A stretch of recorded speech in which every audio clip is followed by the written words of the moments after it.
ইচ্ছা, আশা, প্রত্যাশা, আকাঙ্ক্ষা এইসব চালিত করে মানব সমাজকে। না, যদি কেউ আপনাকে জিজ্ঞাসা করে আপনি কে, তাহলে আপনার উত্তর কী হবে ভেবে দেখুন। আপনি খুব দ্রুত বুঝতে পারবেন আপনার ইচ্ছাগুলি আপনার জীবনের ব্যাখ্যা দেবে। কিছু পাওয়ার মধ্যে যে সাফল্য, কিছু না পাওয়ার মধ্যে যে ব্যর্থতা, সেই নিয়ে গড়ে ওঠে আপনার জীবনের পরিচয়। একবার চোখ বন্ধ করে নিজেকে নিয়ে ভাবুন।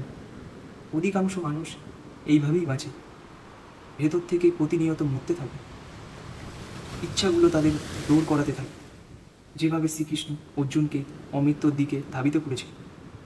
তেমনই এই ইচ্ছাগুলি গর্বে লুকিয়ে থাকে জ্ঞানের আলো, যা আমাদের বর্তমান সমাজে দেখতে পাই না। যখন ইচ্ছা পূর্ণ হয় না, যখন সেগুলি ভেঙে যায়, সেই পথ দিয়ে জ্ঞানের একটি আলোক রশ্মি প্রবেশ করে। এ কেবল মানুষের হৃদয়ের গল্প নয়, এ কেবল ইচ্ছার সংঘর্ষ নয়, এ শুধু উচ্চাকাঙ্ক্ষা থেকে জন্ম নেওয়া ভয় বা রাগের গল্প নয়।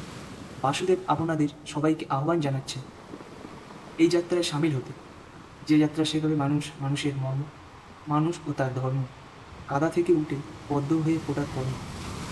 আর এই যাত্রার নাম মহাভারত। শুধু আপনাকে সঙ্গ দিতে হবে এই মহান যাত্রায়। বাকিটা তিনি বুঝে নেবেন। কমেন্টে লিখুন মহাভারত, হরে কৃষ্ণ, রাধে রাধে।